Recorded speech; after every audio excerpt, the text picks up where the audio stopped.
앤이라는 여성이 말해준 이야기다. 앤이 초등학생 무렵 아버지 일 때문에 빈번히 전학을 반복하게 되었다. 아이들 사이에서 학교 괴담이 유행하던 시기이기도 해서 앤은 가는 학교마다 그런 소문을 듣게 되었다. 학교가 바뀌면 이야기하는 괴담도 바뀐다. 예를 들어 똑같은 화장실의 하나코라도 학교에 따라 세밀한 차이가 있다는 걸 깨달았다.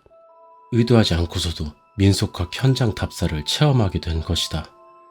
그런 앤이 S현 모 학교에 전학 갔을 때였다. 그 학교에는 7가지 불가사의가 존재했다. 물론 앤의 경험상 진짜 7가지 불가사의를 가진 학교는 별로 없다. 대개 한두 가지가 고작으로 나머지는 억지로 7개를 맞추기 위해서 흔해 빠진 괴담을 적당히 짜맞춘 경우가 많다. 이번에 전학 간 곳도 똑같았다. 공예실 한 구석에 손목 형태를 한 석고상이 진열되어 있다. 뭔가를 쥐는 것 같은 형태를 한 그 손목에 자신의 손을 대면 잡혀버려 빠져나오지 못하게 된다 라는 게 하나. 애는 실제로 그 손목을 만져본 적이 있다. 확실히 한순간 빠져나올 수 없었지만 그건 붙잡혀서 그렇다기보다는 단순히 손가락 각도가 절묘하기 때문에 나타나는 현상 같았다. 아무튼 간에 독특한 불가사의는 이거 하나뿐이었다. 나머지는 하나코니 인체 모형이니 어느 학교에서나 흔히 들을 수 있는 평범한 이야기뿐이었다. 그래서 애는 이 학교 7가지 불가사의에 더 이상 관심을 가지지 않았다. 그런데 어느 날 애는 이 교사 뒤에 기묘한 게 세워져 있는 걸 깨달았다. 이때 애는 어째서 교사 뒤를 엿보았는지 기억이 애매했다. 뒤쪽 통로는 펜스 한 장으로 구획이 나누어진 잡초투성이의 좁은 공간이라 딱히 뭔가 볼 일이 있었던 것 같지 않기 때문이다. 아마도 전학 온 곳을 탐험 기분으로 배회하다가 우연히 들른 것일지도 모른다. 아무튼 간에 거기서 애는 기묘한 걸 보았다. 기둥이었다. 나무로 만든 굵은 기둥이 아무런 지지대도 없이 아무것도 없는 땅에 똑바로 꽂혀 서 있다. 기둥 표면은 어째선지 새까맣게 타 있었다. 게다가 도중에 타서 뚝 부러진 것인지 굵기는 하지만 높이는 아이 키 정도밖에 남지 않았다. 대체 뭘까 싶어서 나중에 다른 학생에게 물어보니 구교사 기둥이라고 알려주었다. 이 장소에는 예전에 구교사가 세워져 있었는데 몇십 년도 전에 화재로 타버렸다고 한다. 그때 타다 남은 기둥 한 개가 신교사를 세웠을 때에도 어째선지 허물지 않고 그대로 방치해 둔 것 같다. 듣고 보니 지금 세워져 있는 신교사 형태도 조금 이상했다. 언뜻 보기엔 장방형이지만 딱 교사 뒤에 접해 있던 외벽 일부만이 마치 그 기둥을 우회하듯이 움푹 패여 있다. 불가사의였다. 손목 석고상이나 다른 흔해 빠진 괴담보다 그 기둥의 존재가 불가사의로 보였다. 하지만 그 기둥은 괴담이 없다. 불가사의에는 포함되지 않는 것이다. 시험 삼아 아이들에게 물어봤지만 아무도 그 기둥과 관련된 괴담 같은 건 몰랐다. 화재로 타다 남은 구교사의 기둥. 어째선지 소중하게 남겨진 기둥. 불길한 듯이 신교사에서 떨어져 있는 기둥. 이 정도로 사연이 있는데도 전혀 괴담이 없다. 역시 불가사의했다. 애는 이걸 8번째 불가사의라고 명명하기로 했다. 다만 이 이야기를 다른 아이에게 선보이려고 할 때 어째선지 선생님이 달려와서 엄하게 주의를 주었다. 덕분에 그 기둥의 불가사의함은 딱히 퍼지지도 않고 애의 가슴속에만 남게 되었다. 그로부터 반년 후였다. 마침 연도가 바뀌는 날이었다. 그건 앤이 또 다른 학교로 전학갈 시기이기도 했다. 필요한 수속을 위해 방과 후에 어머니가 학교에 와서 선생님과 서류를 교환했다. 그날은 비가 많이 내렸다. 앤은 수속이 끝난 후 어머니가 차고 온 차를 같이 타고 돌아가기로 했다. 차는 학교 뒤쪽 통로로 들어갔다.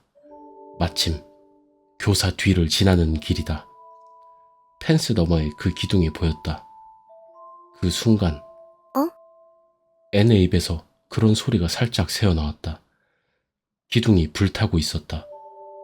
호우 속에서 벌겋게 불길을 두르고 검은 연기를 뿜어내고 있다.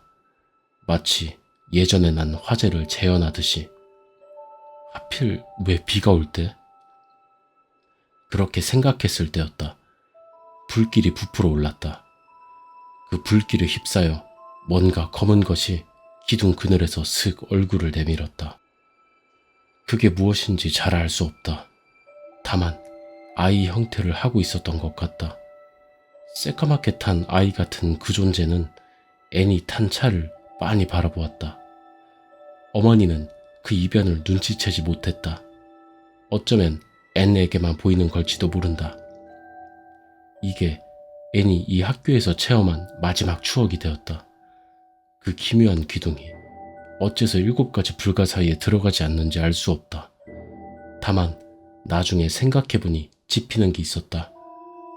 앤이 다른 애들에게 기둥 얘기를 하려고 할 때 선생님이 튀어나와서 엄하게 주의를 주었다. 어쩌면 그 기둥과 관련된 괴담은 여태까지도 퍼뜨리려고 할 때마다 그렇게 선생님들이 저지한 게 아닐까. 세상에는 결코 재미삼아 소문을 내서는 안 되는 불길한 것들이 있다.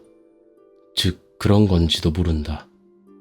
애는 그 사건을 떠올릴 때마다 그렇게 생각하고 있다. 옛날에 소방관이었던 T라는 남성한테 들은 이야기다. 어느 단독주택에서 화재가 일어났을 때였다. 다행히 피난이 빨라서 사상자는 없고 불도 빨리 꺼졌으나 불이 시작된 거실에서 T는 기묘한 것을 보았다.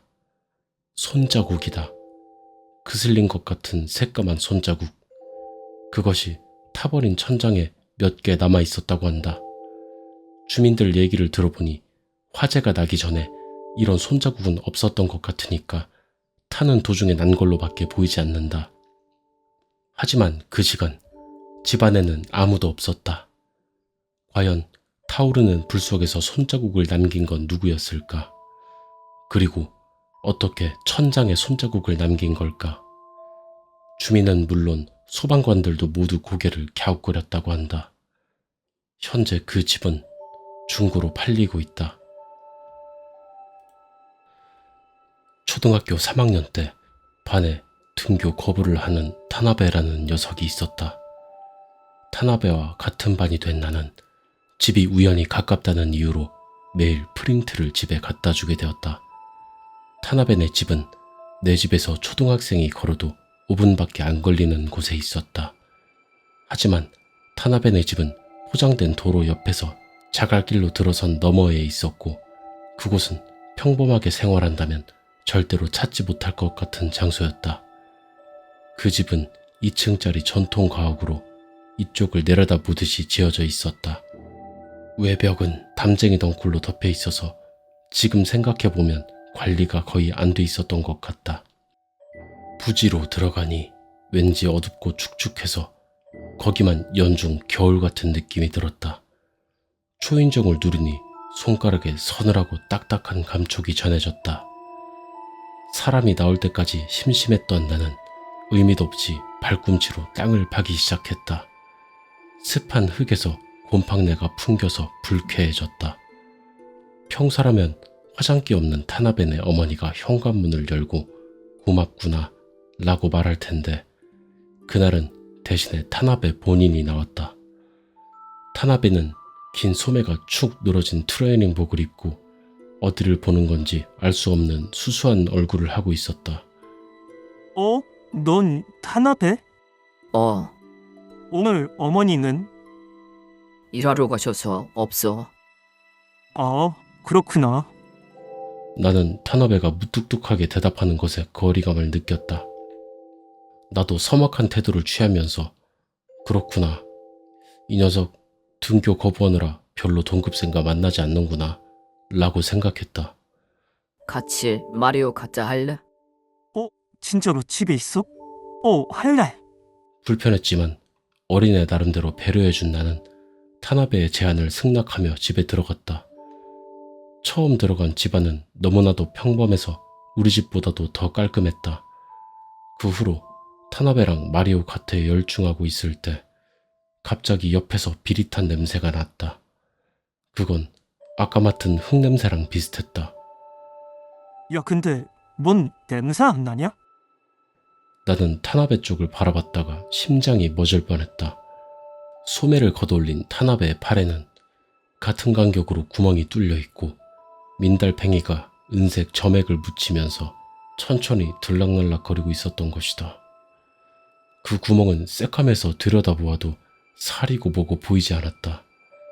민달팽이가 더듬이를 뻗으면서 타나베의 팔에 난 부드러운 털을 맛있다는 듯이 먹는 걸 난 떨면서 바라볼 수밖에 없었다. 타나베는 미동도 하지 않는 내 카트를 눈치채고는 천천히 화면에서 눈을 떼고 이쪽을 바라봤다. 배도 볼래? 느릿한 목소리가 불쾌했다. 그때까지는 평범하게 같이 마리오 카트를 했던 녀석이 인간이 아닌 존재가 아닐까 의심이 되어 무서워졌다. 나는 벌떡 일어나서 타나베가 옷을 들춰 배를 보여주기 전에 도망쳤다. 그 후로 받은 프린트는 몰래 버리고 타나베네 집에는 두 번 다시 가지 않았다. 어느샌가 폐허가 된 그 기분 나쁜 집이 이번에 허물어진다고 들었다.